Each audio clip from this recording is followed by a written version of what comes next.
ఏమైనా చేయగలవు, కథంతా మార్చగలవు అనే పాట విశేష ఆదరణ పొంది అనేక మంది దాన్ని పాడుకుంటూ ఆనందిస్తూ దేవుణ్ణి స్తుతిస్తూ గతకాలపు స్మృతులను జ్ఞాపకం చేసుకుంటూ ఉంటున్నారు. అంటే ఎలా దేవుడు నా కథ మార్చాడు, ఎలా ఆయన అంతా నా జీవితంలో చేశాడు అని తలంచితే ఇక్కడున్న మనలో కూడా అనేక మంది జీవితాల్లో ఏ విధంగా దేవుడు మార్చి పరిస్థితుల్ని ఈరోజు ఇక్కడ ఉంచాడు, ఈ స్థితిలో ఉంచాడు అనేది మనకి అర్థమవుతుంది. ముఖ్యంగా ఇప్పుడిప్పుడే ఎదుగుతున్న యంగర్ జనరేషన్గా ఇక్కడ ముందు వరుసలో కూర్చున్న వాళ్ళు మీకు కొన్ని ఆలోచనలు కలుగుతూ ఉండొచ్చు. ఏంటంటే చర్చికి వచ్చినప్పుడు మీ పేరెంట్స్తో మీరు 2 వీలర్ మీద వస్తే అక్కడ చాలా 4 వీలర్స్ కనపడుతూ ఉంటాయి. ఏంటి మన పరిస్థితి, మనకి ఈ బండేనా, ఎప్పటికీ కారు కొనుక్కోలేమా? కొంతమంది కారులో వచ్చే వాళ్ళకి ఇంకా ఎవరో పెద్ద కారు చూసి కాస్ట్లీ కారు, ఇలాంటి కారు మన అమ్మ నాన్న ఎప్పుడు కొంటారు, పోనీ వీళ్ళు కొనకపోతే నేనైనా పెద్దవాడినే కొనుక్కోగలుగుతానా? అలాగే అటు బైకు లేదు, ఇటు కారు లేదు, మామూలుగా సాధారణంగా ఏ బస్కో ఆటోకి వచ్చి వెళ్ళేవాళ్ళు, వాళ్ళకి ఆలోచనలు. ముఖ్యంగా ఈ జీవన ప్రయాణంలో సాగిపోయే వాళ్ళకి ఈ లోక సంబంధమైన అనేక పరిస్థితులను బట్టి వాళ్ళు వేరే వేరే ఆలోచనలతో ఉంటారు. ఈ యంగర్ జనరేషన్లో ఉన్న వాళ్ళకి ఎప్పుడు కూడా ఇది ఉంటే బాగుండు, అది ఉంటే బాగుండు. కారణం ఏంటంటే సోషల్ మీడియా ఇన్ఫ్లుయెన్స్ కావచ్చు, స్కూల్స్ కావచ్చు, కాలేజెస్ కావచ్చు, ఈ ఆలోచనలు విపరీతంగా వాళ్ళని తొందర చేస్తూ ఉంటాయి. కాబట్టి అలా తొందర చేయబడుతున్న ప్రతి ఒక్కరికి చెప్పేది ఏంటంటే, ఆయన తలుచుకుంటే కనుక నీ కథ అంతా మార్చగలడు అనే విషయాన్ని గుర్తుపెట్టుకో.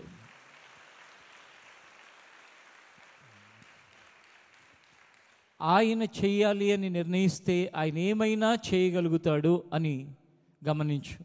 అంటే నేను ఏదైనా చేయగలుగుతాడు, కథంతా మార్చగలుగుతాడు అంటే నీకు పెద్ద పెద్ద కార్లు రావాలనో లేక ఇంకా ఏదో ఈ భూ సంబంధమైన కొన్ని విషయాలకు మాత్రమే చెప్పట్లా.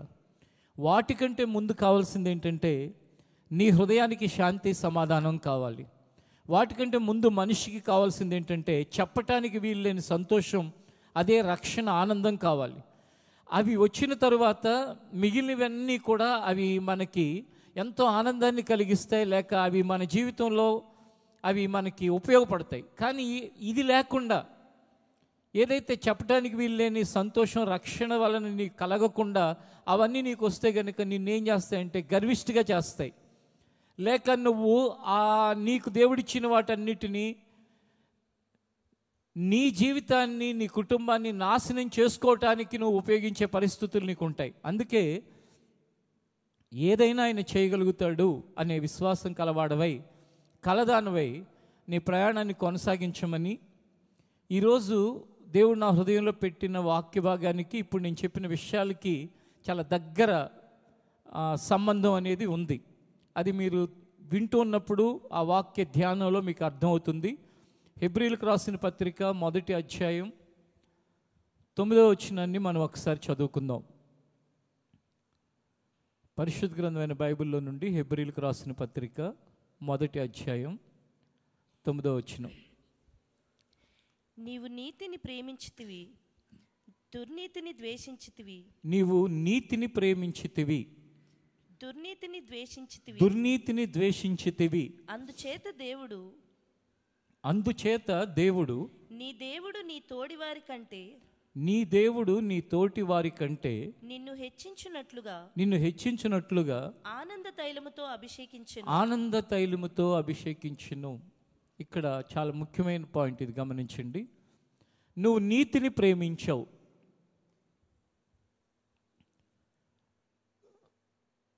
ఇంకొక దానిని ద్వేషించావు. అదేంటంటే దుర్నీతిని ద్వేషించావు.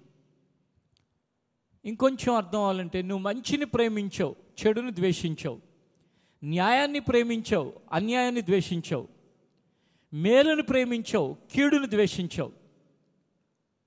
ఒక విలువలని ప్రేమించావు, విలువలు లేని వాటిని ద్వేషించావు. అని దేవుడు చెప్తున్నాడు. ఊహ తెలిసిన దగ్గర నుంచి నీకు ఊహలు నీ జీవితంలో ప్రారంభమైన దగ్గర నుంచి నీ జీవితానికి జ్ఞానం అనేది అర్థం అవటం ప్రారంభించినప్పటి నుంచి, అంటే నీకు ఒక కాన్షియస్ అనేది ప్రారంభమైనప్పటి నుంచి, అది అరౌండ్ 5-6 ఇయర్స్ అప్పటి నుంచి కొంచెం స్టార్ట్ అవుతూ ఉంటుంది. అయినప్పటి నుంచి నీకు ఉండాల్సింది ఏంటంటే, నువ్వు మంచిని ప్రేమించి చెడుని ద్వేషించి దైవ నీతిని ప్రేమించి, అంటే ఆ ప్రేమ దైవ నీతి మీద నీకు బలంగా ఉండాలి.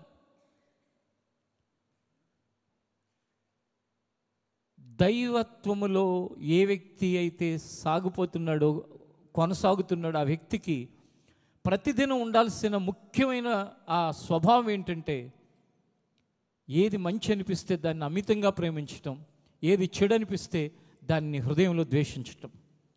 అంటే మంచిని ప్రేమించి చెడుని ద్వేషించమని దాని అర్థం మనుష్యుల్ని కాదు, చెడ్డవాళ్ళు ఉంటారు కానీ వాళ్ళని కాదు ద్వేషించమని చెప్పేది.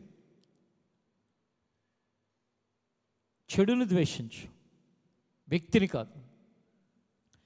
ఇదే దేవుడు చెప్పిన ఈ మాటని ఒకసారి యేసుక్రీస్తు ఈ లోకంలో మనలానే పుట్టి పెరిగి పెద్దవాడైనప్పుడు సంఘటనల్ని జ్ఞాపకం చేసుకుంటే, యేసుప్రభు పుట్టినప్పుడు పరిస్థితులన్నీ ఎలా ఉన్నాయంటే, ఎవరి కుటుంబంలో అయితే ఆయన పుట్టాడో ఆయన తల్లి పేరు మరియా. ఆమె గర్భవతి అయింది. నాకేమనిపిస్తుందంటే, సోషల్ మీడియా ఇన్ఫ్లుయెన్స్ ఎక్కువైపోయి మనుషులకి అవసరం లేని విషయాలన్నీ తెలిసి బిజీగా ఇది బాగుంటుంది, ఈ రీల్ బాగుంది, లేకపోతే ఇన్స్టాగ్రామ్లో ఇది లైక్ ఉంది, లేకపోతే ఈ కారు బాగుంది, ఈ లారీ బాగుంది, లేకపోతే ఈ విమానం బాగుంది, ఈ పిచ్చి అన్ని పెట్టి అసలు ఎలా పుట్టామో కూడా కొంతమంది తెలియదేమో అనిపిస్తుంది నాకు. అసలు ఎలా పుట్టావు అంటే, అమ్మ నాన్న పుట్టాననే కానీ తల్లి గర్భంలో కన్సీవ్ అయిన తర్వాత ఆ తల్లికి వచ్చే మార్పులు ఎంతమంది పిల్లలకి తెలుసు అని మీరు కనుక వీళ్ళని కొంతమందిని అడిగితే, వాళ్ళు కొంతమంది గుడ్లు తేలేసి అట్లా చూస్తారు, అంతే, తెలియదు. కారణం ఏంటి? చెప్పే టైము తల్లిదండ్రులకి ఎక్కడుంది, వినే టైం వీళ్ళకి ఎక్కడుంది? పిచ్చి డ్యాన్సులు, పిచ్చి ఏంటి ఫైటింగ్లు, అవి ఇవి చూపించే సినిమాలు, అవి ఇవి చూపించే వీడియోలు, ఇవే కానీ తెలుసా? చదువుకునేటప్పుడు కొంచెం బయాలజీ ఇవి వాటి మీద కాన్సన్ట్రేషన్ చేస్తే కొంతవరకు అవగాహన ఉంటుంది చదువుకునేటప్పుడు. తల్లి గర్భములో నీవు కన్సీవ్ అయిన తర్వాత అప్పటి నుంచి కన్న తల్లులకు తెలుసు, కొంచెం సమాజం పట్ల అవగాహన ఉన్న వాళ్ళకి తెలుసు. మీలో కొంతమందికి తెలియదు, మీకోసం అన్నీ చెప్పాలనిపిస్తుంది. ఆనాటి నుంచి మీ తల్లి యొక్క శరీరంలో అనేకమైన మార్పులు, కొంతమందికి వామిటింగ్స్ అవుతూ, కొంతమందికి ఆహారం తీసుకోబుద్ధి కాకుండా. ఎందుకు? నువ్వు అక్కడ ఒక పిండంగా ప్రారంభమయ్యావు కాబట్టి, నువ్వు ఒక కణంగా అక్కడ నీ జీవితాన్ని దేవుడు రూపించటం మొదలుపెట్టాడు కాబట్టి, డే 1 కాబట్టి, డే 2 కాబట్టి, లేక ఫస్ట్ మంత్ కాబట్టి, నిన్ను బట్టి నీ తల్లి యొక్క శరీరంలో వచ్చిన మార్పులు, నా తల్లి శరీరంలో అయినా నీ తల్లి శరీరంలో అయినా, కొంతమంది తల్లులు తినలేక, కొంతమంది వాళ్ళకి తిన్నది వామిట్ అయిపోతూ, రకరకాలుగా సరైన పరిస్థితులు, అంటే కంఫర్ట్ అనేది లేకుండా, అమ్మయ్య 1 నెల అయిపోయింది, నా గర్భంలో దేవుడిచ్చిన బిడ్డ బయటికి రావడానికి ఇంకొక 8 నెలలు పడుతుంది, మళ్ళీ ఇంకో 2వ నెల. కొన్నిసార్లు డాక్టర్లు అసలు కాలు కింద పెట్టొద్దు అని చెప్తూ ఉంటారు. చాలా ఇబ్బంది. ఒక ప్రక్కన వాళ్ళ వెయిట్, నేను తల్లి గర్భంలో కన్సీవ్ అయిన అమ్మ కడుపులో ప్రారంభమైన తర్వాత మన బరువును మోస్తూ 2, 3, 4, 5 అలా ఒక్కొక్క నెల వాళ్ళు ఎన్ని బాధలు పడతారు. వాళ్ళు మనకి ఏం చేయకపోయినా కూడా ఆ ఒక్కదాని కొరకైనా జీవితాంతం కృతజ్ఞత కలిగి ఉండాలి. కానీ తల్లిని కొట్టే పిల్లలు, తల్లిని దూషించే కుమార్తెలు, కుమారులు అవమానించి, నీలాంటి తల్లి ఎవరికి ఉండకూడదని హేళన చేసే పిల్లలు, అలాంటి ప్రవర్తనతో ఎవరైనా ఉంటే విడిచిపెట్టండి. అలాంటి పరిస్థితులలో యేసుక్రీస్తు మరియా అనే ఒక యవనస్తురాలి గర్భంలో ఆయన పిండమై 1 నెల, 2 నెలలు, 3 నెలలు ఆమె మోస్తాను. విచిత్రమైన విషయం ఏంటంటే ఆమెకి పెండ్లి ఇంకా కాల, నిశ్చితార్థం జరిగింది. నిశ్చితార్థంలో ఎవరినైతే పెళ్లి చేసుకోవాలో ఆ అబ్బాయి అనుకున్నాడు, ఏంటి నేను పెళ్లి చేసుకోలేదు, నన్ను బట్టి నా బయలాజికల్గా ఈమె గర్భవతి కాలేదు అంటే ఈమె ఇంకా వేరే ఏదో తప్పుడు విధానంలో బ్రతికిందనుకుంటా, కాబట్టి ఈమెను అవమానపరచడం ఎందుకులే, ఆమె క్రియలు ఆమెతోనే వస్తాయి, నాకెందుకులే, వదిలిపెట్టేద్దామని నిర్ణయించుకున్నాడు. అప్పుడు దేవదూత యోసేపు, ఎవరైతే ఈ మరియ ఎవరికైతే నిశ్చితార్థం చేశారో ఆ యోసేపుతో చెప్పటం జరిగింది ఏమనంటే, యోసేపు ఆమెను తప్పుగా అనుకోబాకు, నా ఆత్మశక్తి వలన ఆమె గర్భవతి అయింది, ఆమెకి పుట్టబోయే కుమారుడు లోకరక్షకుడై ఉంటాడు, కాబట్టి ఆమెను విడిచిపెట్టకుండా జాగ్రత్తగా ఆమెని నెలల నుండి పిల్లవాడిని కనే వరకు, శిశువును కనే వరకు జాగ్రత్తగా చూసుకో అని చెప్పాడు. దేవుడు తన దూతను పంపించి దూత ద్వారా చెప్పించాడు. అప్పుడు యోసేపు జాగ్రత్తగా ఆమెను కనిపెట్టుకుని, ఆమె గర్భవతి కనుక నెలల నిండే వరకు జాగ్రత్తగా చూసుకున్నాడు. మీలో మీ మదర్స్ని దూషించి వాళ్ళకి కన్నీరు తెప్పించే వాళ్ళగా ఉన్నవాళ్ళు ఈ ప్రార్థన అయిపోయిన తర్వాత ఇంటికి వెళ్ళిన తర్వాత అయినా క్షమాపణ కోరుకోండి. వాళ్ళు ఎంత ప్రయాసపడితే ఆ ప్రయాస అంతా మర్చిపోయి, ఏ రోజన్నా నువ్వు పెరిగి పెద్దవాడు అయ్యేటప్పుడు, పెరిగి పెద్దదానం అయ్యేటప్పుడు, నీ వలన నేను తినలేకపోయేదాన్ని, నీ వల్ల నాకు వామిటింగ్స్ అయ్యాయి, నీ వల్ల నేను ఎన్నో తిప్పలు పడ్డాను.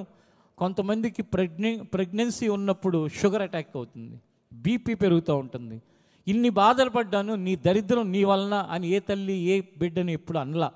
అన్నిటినీ దిగమింగుకుని, అన్నిటినీ భరించి, అన్నిటినీ సహించుకుని మరలా పుట్టిన మనల్ని, ఏం తెలియని మనల్ని జాగ్రత్తగా తన ఒడిలో పెంచి పెద్ద చేసింది. ఇది నీకు అర్థమైతే, ఇది నువ్వు గ్రహిస్తే, నీ జీవితంలో నువ్వు ఎలా ప్రవర్తించాలో నీకు అర్థమవుతుంది. నీతిని ప్రేమించి అని చెప్పిన దేవుని మాటకి ఒక అవగాహన నీకు కలుగుతుంది. యేసుక్రీస్తు పుట్టిన తర్వాత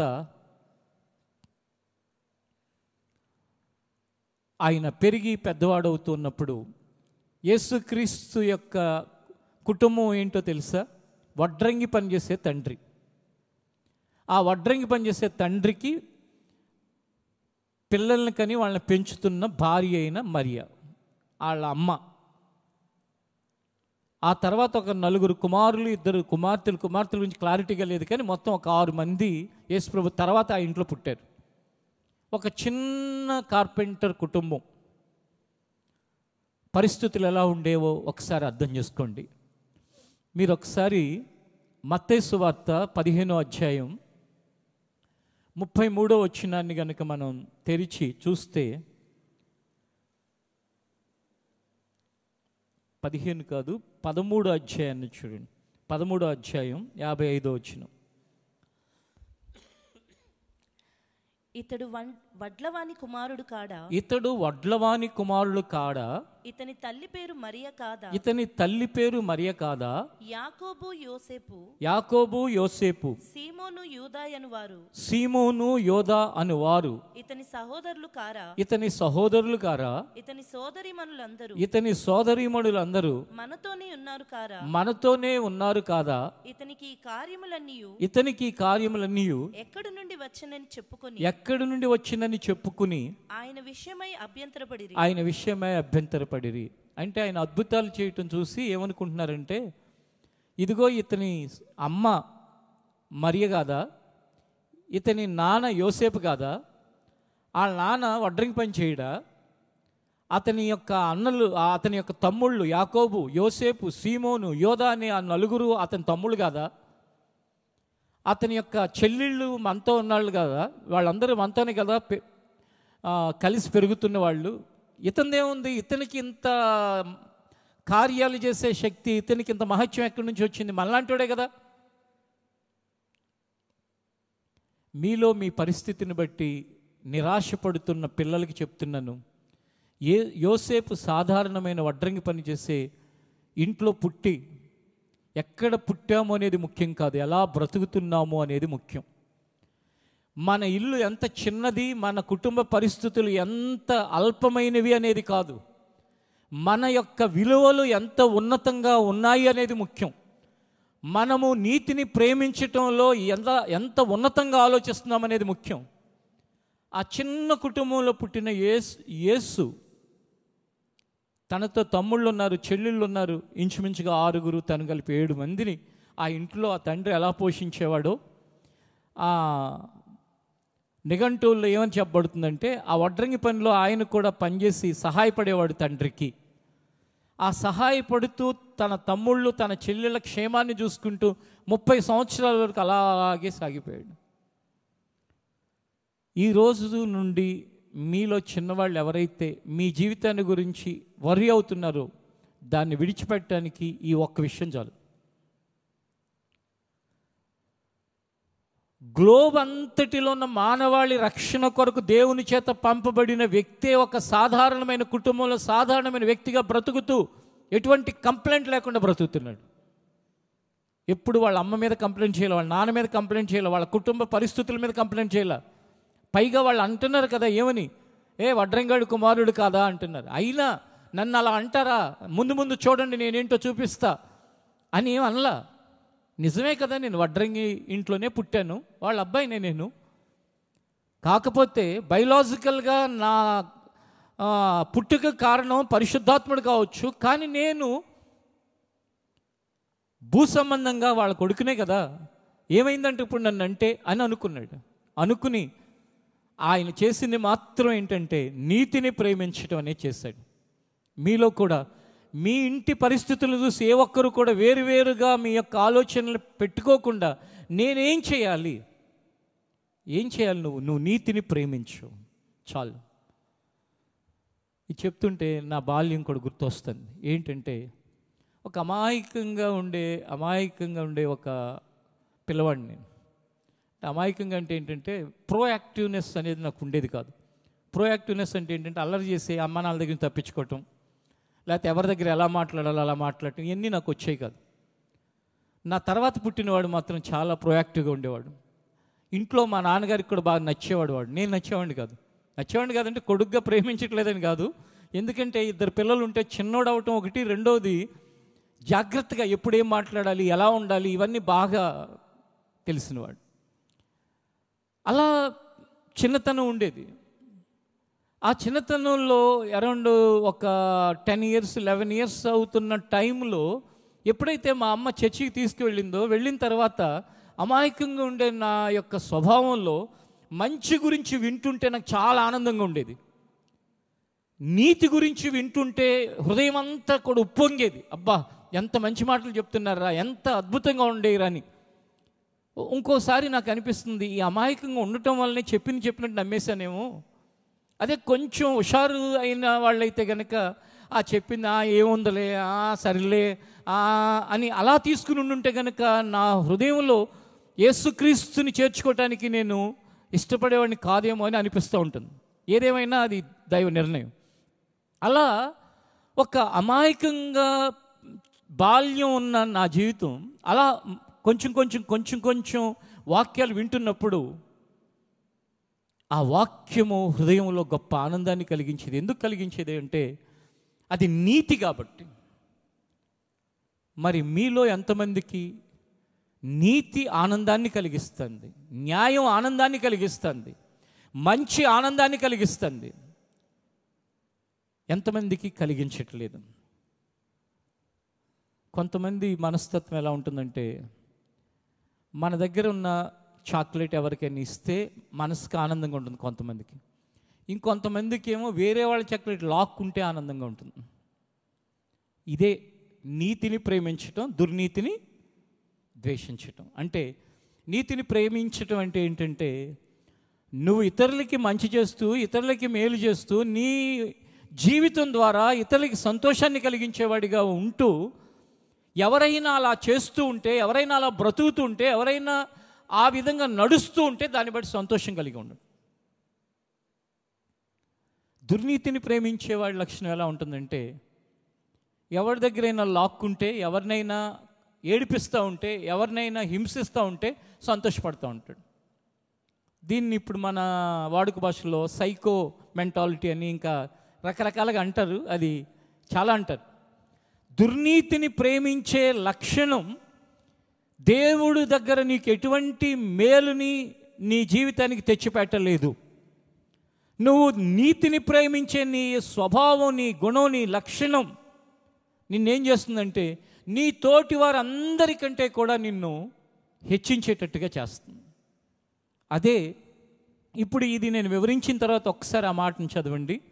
హెబ్రీయులకు రాసిన పత్రిక 1వ అధ్యాయం 9వ వచనం.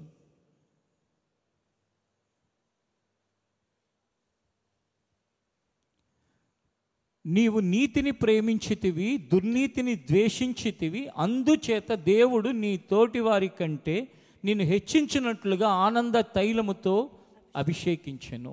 యేసుక్రీస్తుని తండ్రి అయిన దేవుడు అలాగ అభిషేకించాడు. ఎందుకు అభిషేకించాడు అంటే, ఆయన బాల్యము నుండి కూడా నీతిని ప్రేమించి దుర్నీతిని ద్వేషించే ఒక స్వభావాన్ని సంతరించుకున్నాడు. పరిశుద్ధాత్మ వలన ఆయన పుట్టాడు కనుక దైవ కుమారుడుగా మానవ శరీరంలో ఉన్న ఆయన ఈ గుణాన్ని కలిగి ఉన్నాడు.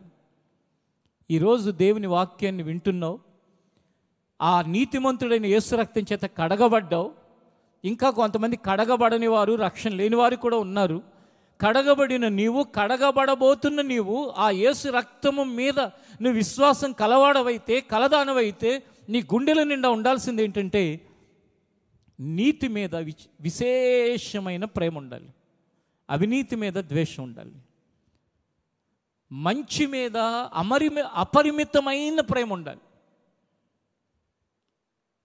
నాకు దేవుని వాక్యం వింటూ ఉంటే ఆ మంచిని బోధిస్తున్న సావుకుడి మీద కూడా విపరీతమైన ప్రేమ కలిగేది. ఎందుకంటే మా ఫాదర్ ఇలా చదువుకో, అలా ఉండు, ఇలా ఉండు, ఇలా ఎందుకు చేస్తున్నావు, అలా ఎందుకు చేస్తున్నావు అనే, కానీ ఆ మాటలకి దేవుని వాక్యంలో నుండి చెప్తున్న నీతి బోధకి ఎంతో వ్యత్యాసం ఉంటుంది. కాబట్టి ఆ నీతి బోధ విశేషంగా ఆకర్షించి నన్ను ఎప్పుడు విందామా, ఎప్పుడు ఆ మాటలు మరలా వినే అవకాశం వస్తుందా అని అనిపించేది.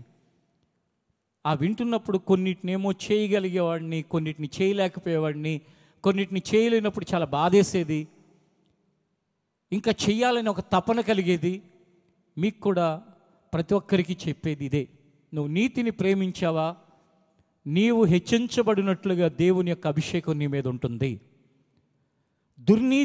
నీతిని ప్రేమించే ప్రతివాడు ఏం చేస్తాడంటే దుర్నీతిని ద్వేషిస్తాడు. ఇప్పుడు క్రైస్తవ సమాజంలో కూడా కొంత పర్సంటేజ్ ఎలా ఉందంటే నీతిని ప్రేమించటం అనేది లేని సమాజంగా కొంతమంది ఉంటున్నారు. అలాంటి వారితో నీకు ఎటువంటి పొత్తు ఉండరాదు.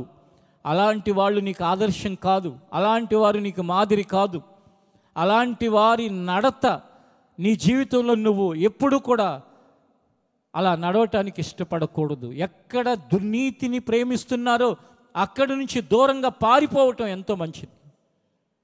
దుర్నీతిని ప్రేమించే వాళ్ళ మధ్య ఉంటే మనం కూడా దుర్నీతిని ప్రేమించే ఆలోచన విధానంలోకి వెళ్ళిపోతాం. ఒక రోజుకి ప్రేమించకపోవచ్చు, వాళ్ళతో ఉండి ఉండి ఉండి ఉండి మనం కూడా ఆ దుర్నీతిని ప్రేమిస్తాం. అదే నీతిని ప్రేమించే వాళ్ళ మధ్యలో ఉంటే మనం వారితో ఉండి చూస్తూ వింటూ మనం కూడా నీతిని ప్రేమించే వాళ్ళగా ఉంటాం. ఒకసారి కీర్తనల గ్రంథంలో ఉన్న ఆ మాటను కూడా మనం చదువుకుని ముందుకు వెళ్దాం. చూడండి,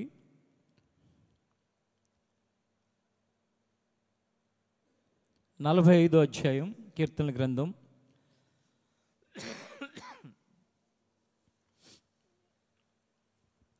7వ వచనం. నీవు నీతిని ప్రేమించి భక్తిహీనతను ద్వేషించుచున్నావు. కావున దేవుడు నీ దేవుడే చెలికాండ్ర కంటే హెచ్చగునట్లుగా నిన్ను ఆనంద తైలముతో అభిషేకించి ఉన్నాడు. నీ స్నేహితుల కంటే నిన్ను హెచ్చు అయ్యేటట్లుగా అభిషేకిస్తాడు. హల్లెలూయా, హల్లెలూయా, హల్లెలూయా. నీవు ఆ అభిషేకాన్ని కోరుకుంటున్నావా? ఎవ్వరితోనూ నీకు సంబంధం కాదు. వాళ్ళు అలా ఉన్నారుగా, నేను కూడా ఉంటే ఏమైంది నేను చెప్పే తప్పుడు విషయాల్లో. వాళ్ళు ఇలా చేస్తున్నారుగా, నేను కూడా చేస్తే ఏమైంది?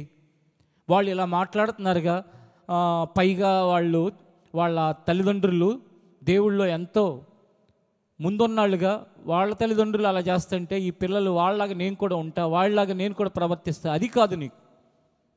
ఈ గ్రంథం ఏం చెప్తుందో ఆ గ్రంథాన్ని, ఆ మాటల్ని నువ్వు ప్రేమించి దాని ప్రకారం నువ్వు వెళుతూ ఉంటే నీ స్నేహితులకు అందరికంటే కూడా నిన్ను హెచ్చుగా దేవుడు చేస్తాడు. నేనేం కోరుకుంటున్నానంటే, మీలో అనేక మంది రాబోయే కాలంలో పెరిగి పెద్దవాళ్ళు అయిన తర్వాత మీ స్నేహితులందరికంటే మిమ్మల్ని దేవుడు హెచ్చుగా చేసి, అరే మనలో ఒకడు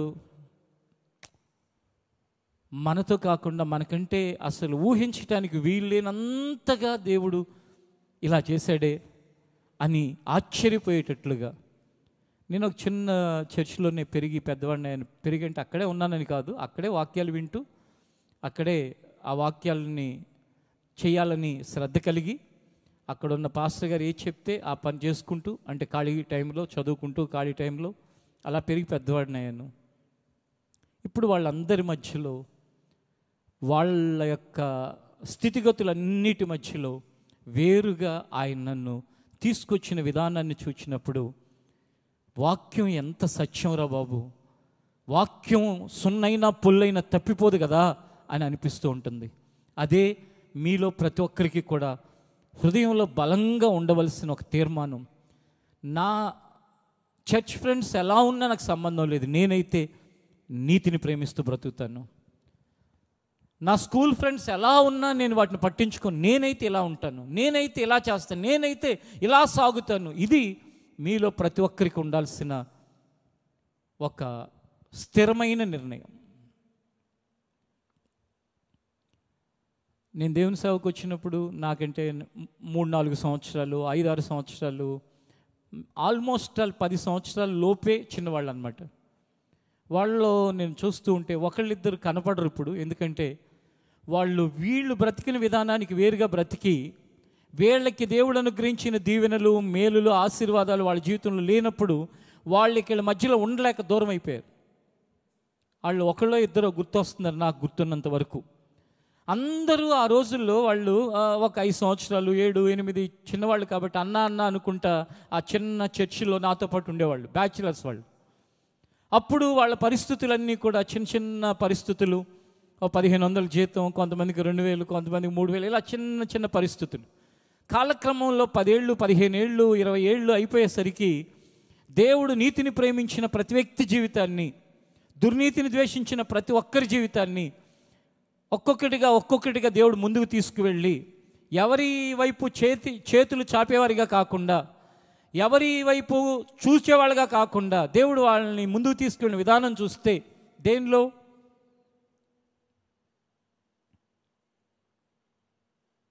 మంచితనంలో కానివ్వండి, క్షమాగుణంలో కానివ్వండి, లేక దయగల గుణంలో కానివ్వండి, ఆర్థికంగా కానివ్వండి, ఇంకా ఆరోగ్య విషయంలో కానివ్వండి, ఇలా ఆయన ఒక్కొక్కటి వాళ్ళని తీసుకువెళ్ళినప్పుడు వాళ్ళ జీవితాల్లో దేవుని యొక్క వాక్యం నెరవేరినప్పుడు చాలా ఆనందంగా అనిపిస్తూ ఉంటుంది. అప్పుడు కొద్దిమందిని చూస్తూ అలా ముందుకు వెళ్ళాను. ఈ సేవ విస్తరించిన తర్వాత ఈ రోజున అనేక మంది జీవితాలని చూస్తూ, ఆల్రెడీ ఎవరైతే యూత్గా ఉన్నారో దేవుని పని చేయడానికి వచ్చేవాళ్ళు దగ్గర 30-40 కంటే ఎక్కువే ఉంటారో ఆ పిల్లలందరి బయోమెట్రిక్కి ఒక మిషన్ పెట్టడం జరిగింది. ప్రతిరోజు సాయంకాలం, ఆదివారం అయిపోయినాక ఎవరు ప్రేయర్కి వచ్చారు, ఎవరు రాలేదు, ఆ డేటా అంతా నా ఫోన్కి వస్తుంది.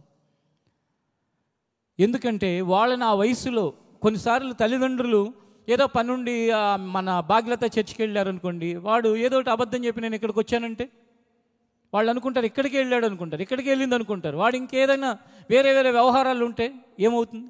కాబట్టి వారిని నీతిని ప్రేమించేటట్లుగా నడిపించాలి, వారికి దుర్నీతి మీద ద్వేషాన్ని కలిగించే విధంగా వాళ్ళని పెంచాలి, వాళ్ళ విషయమే శ్రద్ధ కలిగి ఒక మానిటరింగ్ అనేది కావాలి.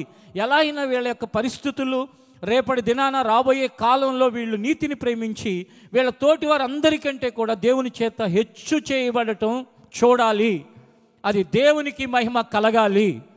ఆ వాంఛతో, ఆ తపనతో దేవుడు ఒక్కొక్క విషయంలో ముందుకు నడిపిస్తూ ఉంటే అది ఎంతో ఆనందాన్ని, సంతోషాన్ని కలిగిస్తుంది. కనుక ఇంకా దేవుని యొక్క చిత్తం అయితే మిమ్మల్ని కూడా మానిటర్ చేయాలి. ఎలా? మీరు ప్రేయర్కి అసలు వచ్చారా ఈ సండే? రాలేదా? రాకపోతే కనుక వెనక కొంతమంది ఒక టీముని పెట్టి ఫాలోఅప్ చేసి, కారణం ఏంటంటే కొన్నిసార్లు చెప్పటానికి మీకు మొహమాటం ఉండొచ్చు. ఏదైనా కుటుంబ పరిస్థితులు సరిగా లేనప్పుడు, ఆరోగ్య పరిస్థితులు సరిగా లేనప్పుడు చెప్పడానికి మొహమాటమై చెప్పకపోతే అదేమో తెలియదు. తెలిస్తే కాస్త ప్రార్థన చేయటమైనా, లేక ఆదరించటానికి, ప్రార్థన చేసి ఆదరించడానికి ఎవరైనా రావటమైనా, లేక మీతో మాట్లాడటమైనా జరగటానికి అవకాశం ఉంటుంది. కనుక ఏదేమైనప్పటికీ కూడా సంఘముగా, ఒక సహవాసంగా పెద్దలు చిన్నలు నీతిని ప్రేమించి దుర్నీతిని ద్వేషించి దేవుని చేత హెచ్చు చేయబడటానికి మనం ముందుకు నడవలసిన వారమై ఉన్నాం. మీరు యెషయా గ్రంథం 61వ అధ్యాయంలో కూడా దేవుడు రాయించిన మాటను చూస్తే మనకి ఎంతో ప్రోత్సాహకరమైన విషయాలు మనకు కనపడతాయి. యెషయా గ్రంథం 61వ అధ్యాయం 3వ వచనం. సియోనులో దుఃఖించు వారికి ఉల్లాస వస్త్రములు ధరింపచేయుటకును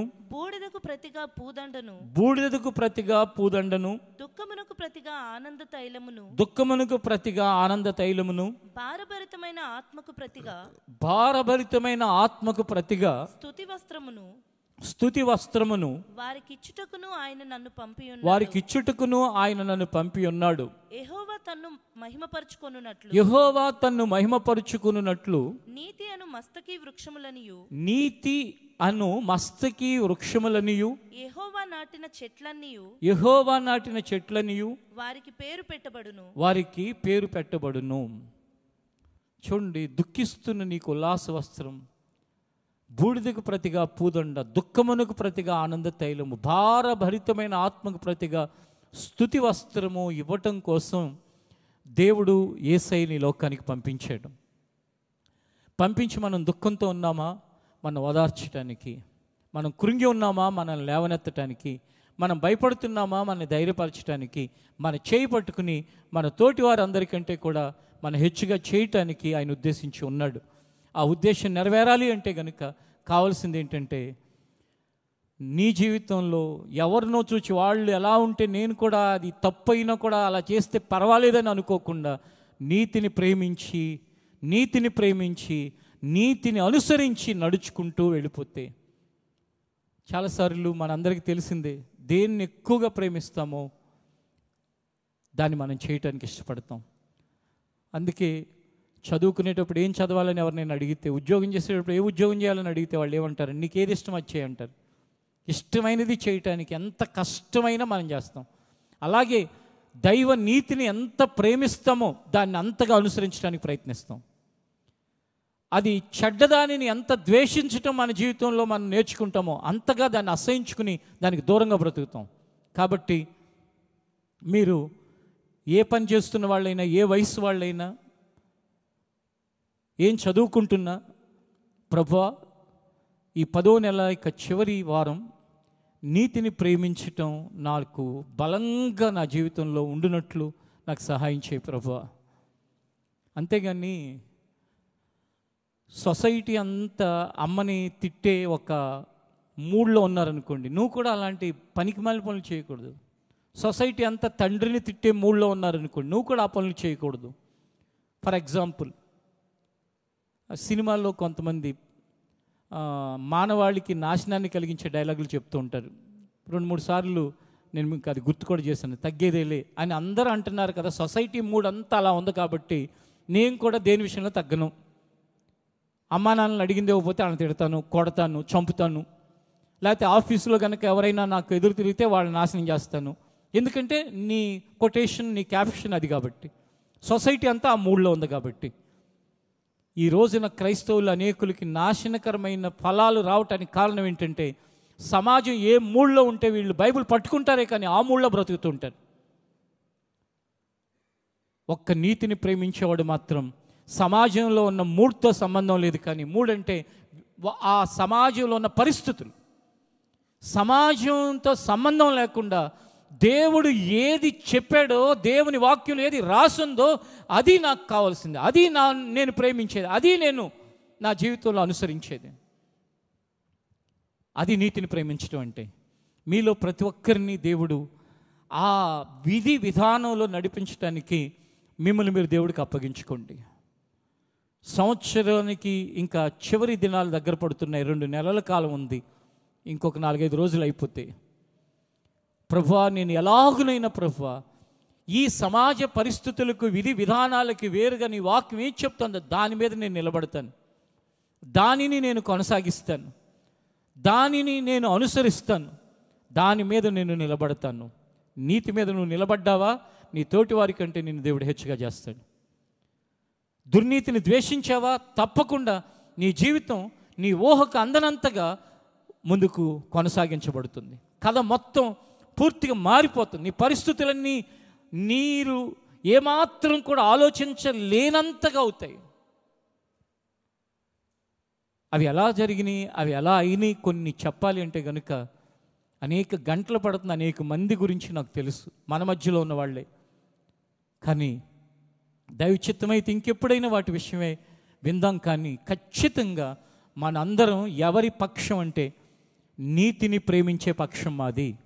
మీరందరూ ఎవరి వైపు అంటే మేము దుర్నీతిని ద్వేషించే గుంపు.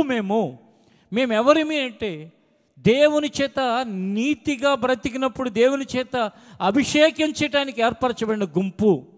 మా తోటి వారి కంటే, మా స్నేహితుల కంటే, మా చుట్టూ ఉన్న వారి కంటే మమ్మల్ని హెచ్చించినట్లుగా మమ్మల్ని దేవుడు ఏర్పరచుకున్న గుంపు అని మనం చెప్పగలిగేటట్లుగా మన యొక్క ప్రయాణాన్ని దేవుడు కొనసాగించాలని. ఇప్పుడిప్పుడు ఎదుగుతున్న వాళ్ళు సొసైటీ ఇన్ఫ్లుయెన్స్, మీడియా ఇన్ఫ్లుయెన్స్ అంటే వాటి ప్రభావం వీళ్ళ మీద పడకుండా దేవుని యొక్క వాక్యము ద్వారా వీళ్ళని దేవుడు ముందుకు నడిపించినట్లుగా ప్రార్థనాపూర్వకంగాను దేవుని యొక్క సందేశాలని దేవుని యొక్క ఆత్మ ద్వారా వెల్లడిపరచడం ద్వారాను వీరందరినీ అలాగుని సిద్ధపరిచి రాబోయే కాలంలో ఒక్కసారి కొన్ని సంవత్సరాల తర్వాత మనందరి వయసులు కూడా +10 అవుతాయి. అప్పుడు ఒక్కసారి అందరిని ఇలా చూస్తే నిజంగా ఎంత ధన్యులుగా వీరందరినీ దేవుడు చేశాడు, ఆయన మాటల్ని ఆయన వీరి జీవితాల్లో నెరవేర్చాడు అని చెప్పుకునేటట్లుగా ఆయన జరిగిస్తాడు. ఆయన మాట నెరవేర్పు కొరకు మనం ఎదురు చూస్తూ ఈ విశ్వాస జీవితంలో ముందుకు సాగిపోదాం. అటు భాగ్యాన్ని ప్రభు మనందరికీ దయచేయునుగాక. ఆమేన్. లేచి నిలబడి ప్రార్థన చేసుకుందాం.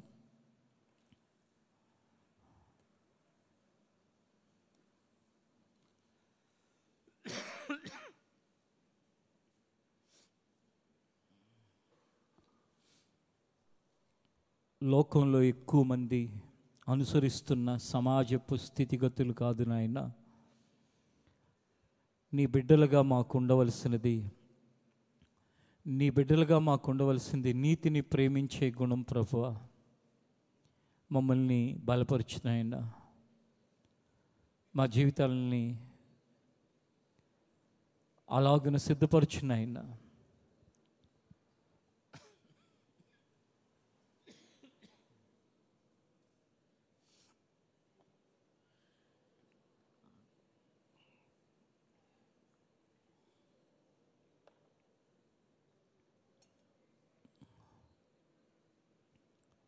వీలైన వాళ్ళంతా పరమందున దేవుని వైపు చేతులెత్తి, నన్నును నా కుటుంబాన్ని, నన్నును నీవు నాకు ఇచ్చిన సహవాసం అంతటిని నీతిని ప్రేమించే దుర్నీతిని ద్వేషించే వారిగా సిద్ధపరిచిన ఆయన, ఈ అనుభవాలు లోకంలో తగ్గిపోతున్న కాలంలో మమ్మల్ని మాత్రం అలాగున నడిపించుదేవా, అలాగున సిద్ధపరిచిన ఆయన,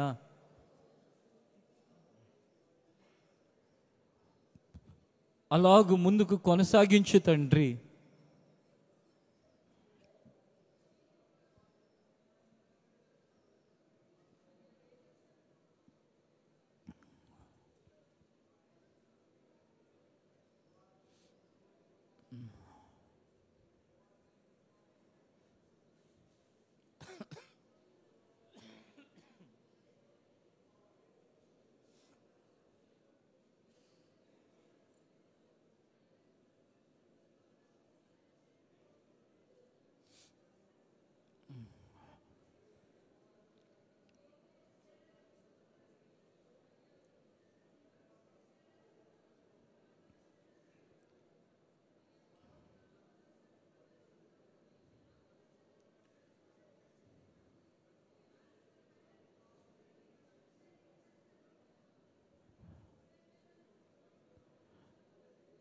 ఆమేన్.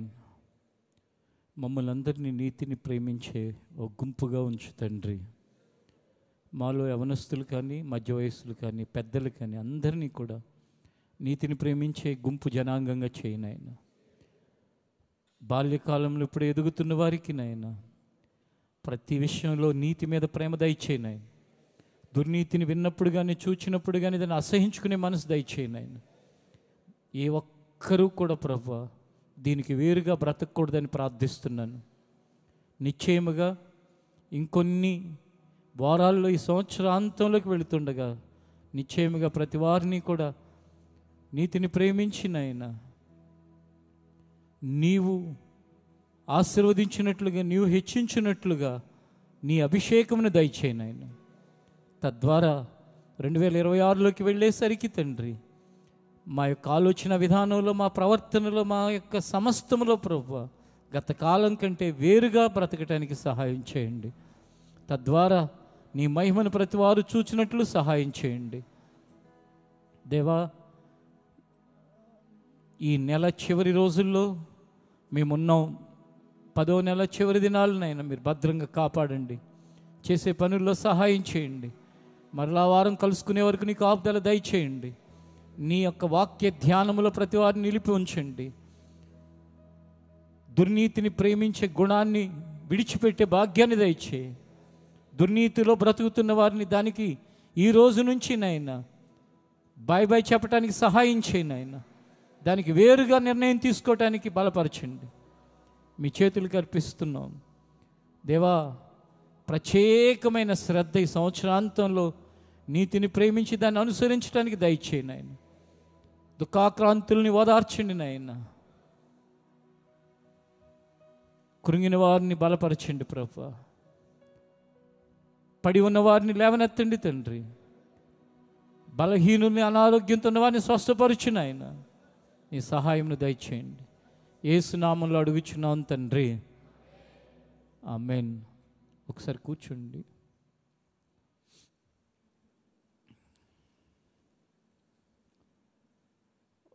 ఒక ముఖ్యమైన విషయం మీతో చెప్పాలి. ఏంటంటే ఆ ముఖ్యమైన విషయం, సేవ ప్రారంభ దినాల్లో ఉన్న వాళ్ళకి తెలుసు, ప్రతి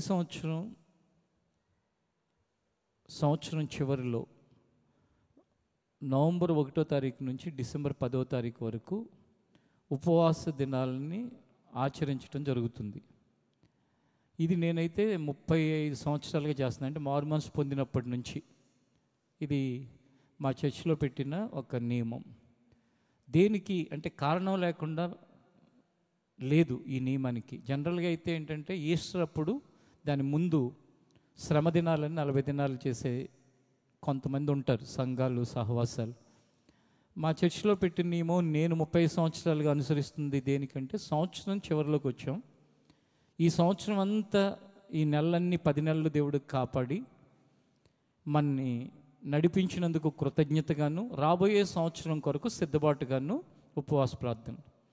అయితే ప్రారంభంలో కొంతకాలం కొంతమందికి తెలిసిన తర్వాత ఆ రోజుల్లో వాళ్ళకి వివరంగా చెప్పటానికి వీలు పడక కొంతమంది భర్తలు మారకపోయినా వీళ్ళు ఉపవాసాలు ఉండి వాళ్ళు దేవుణ్ణి దూషించటం, వాళ్ళు అవమానకరంగా మాట్లాడటం, ఇంకా ఎంత అవమానకరమైన మాటలు అంటే అవి ఇప్పుడు నేను చెప్పలేను మీ అందరి మధ్యలో. అవన్నీ చూసిన తర్వాత ఇవన్నీ వీళ్ళు అవగాహన లేకుండా చేస్తున్నారు కాబట్టి ఇవి బహిరంగపరచడం ఎందుకులే, మనం చేసుకుంటూ వెళదాం, తెలిసిన వాళ్ళు చేస్తారులే అనుకునేవాడిని.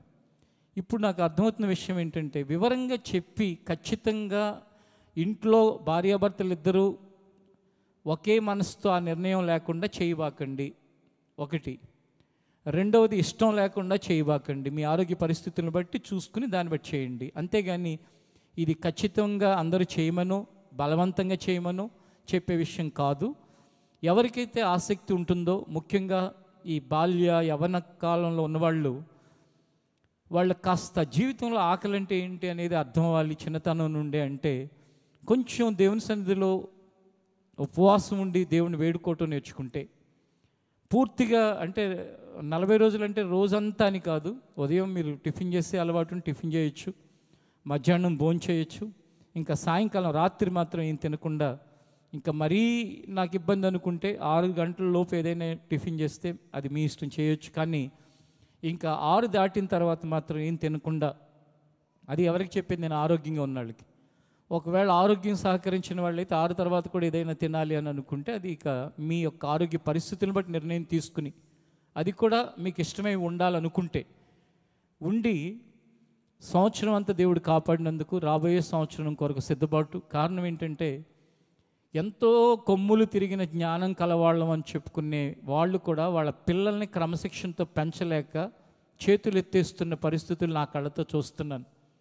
ఎంతోమందికి చెప్పేవాళ్ళు కూడా తమ పిల్లలకి చెప్పుకోలేక వాళ్ళు దారి తప్పటం చూస్తున్నాను. ఎంతో నాకు దైవత్వం అంటే ఇష్టం అనుకునే వాళ్ళు, దేవుడి మీద ప్రేమ కలిగిన వాళ్ళు కూడా పిల్లల విషయంలో ఫెయిల్ అయిపోవటం నేను చూస్తున్నాను. నిన్నో మొన్న ఒక వ్యక్తి, దేవుడు అంటే ఎంతో ప్రేమ, చాలా తగ్గింపు మనస్తత్వం, నీతిగా బ్రతుకుతాడు, వచ్చి ఏం చెప్పాడో తెలుసా? అన్నా, నా పిల్లల్ని పెంచుకోవటం నేను ఫెయిల్ అయిపోయాను, నన్ను క్షమించండి, వాళ్ళ పిల్లవాడు చేసిన తప్పుకి క్షమించమని చెప్పాడు. ఏంటి ఆ పిల్లవాడు చేసిన తప్పో తెలుసా? 20 రూపాయలకి ఇంట్రెస్ట్ తీసుకుని ఆ డబ్బుని ఏదో యాప్లో పెట్టాడు, డబుల్ అయిపోతుందని చెప్పి. ఆ యాప్లో పెట్టిన డబ్బులు పోయినాయి. ఈ డబ్బులు 20,000 తీసుకున్నాడో 30,000 తీసుకున్నాడో అది 1,50,000 వరకు వెళ్ళిపోయింది. 20 రూపాయలు ఇంట్రెస్ట్ అంటే 5 నెలల్లో అస్సలకి ఎంతో మరలా అసలు అయిపోద్ది. మళ్ళీ 2 కలిపి ఇంకో 5 నెలల్లో ఇంకా డబుల్ అయిపోతాయి.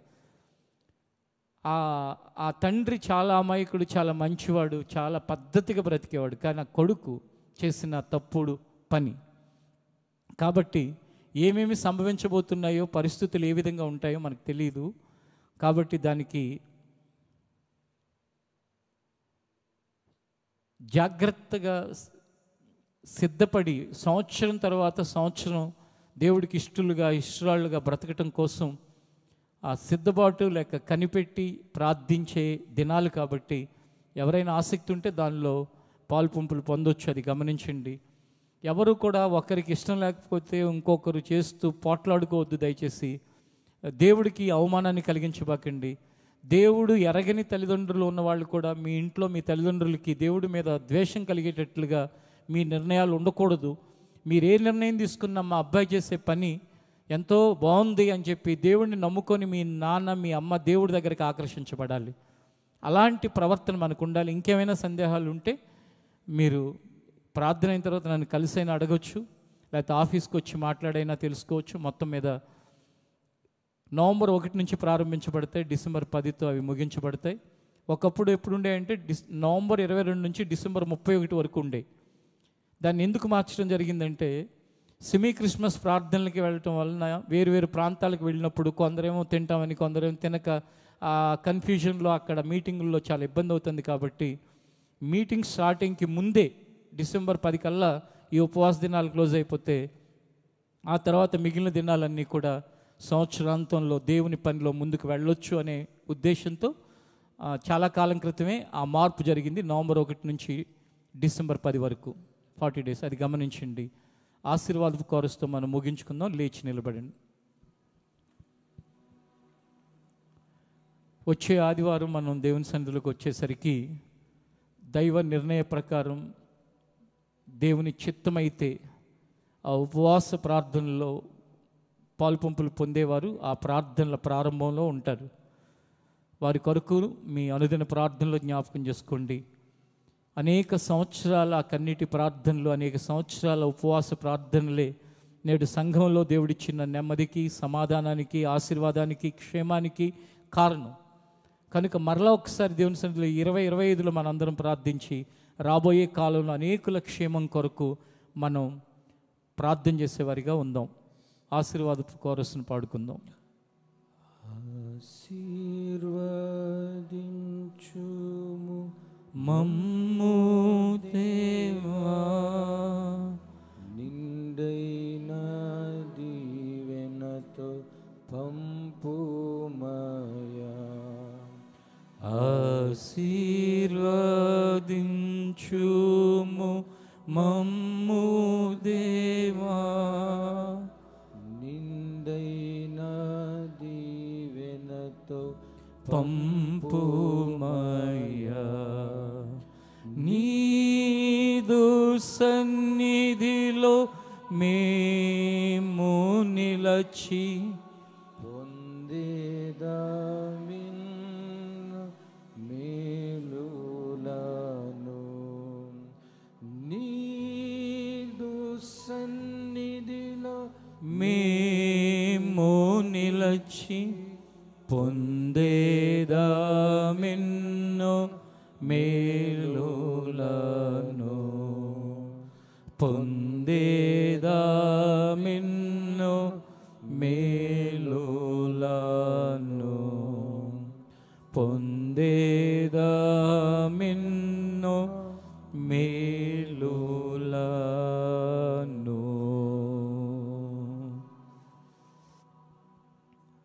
తండ్రిన దేవుని ప్రేమ, కుమారుడు రక్షకుడు అయిన యేసుక్రీస్తు కృప, పరిశుద్ధాత్మ దేవుని ఆదరణ సహవాసము ఇక్కడున్న మనకు సకల పరిశుద్ధులకు అనుగ్రహించి నడిపించునుగాక. ఆమెన్. ఈ ప్రార్థన ముగింపులో మీ అందరికీ నా హృదయపూర్వకమైన వందనాలను.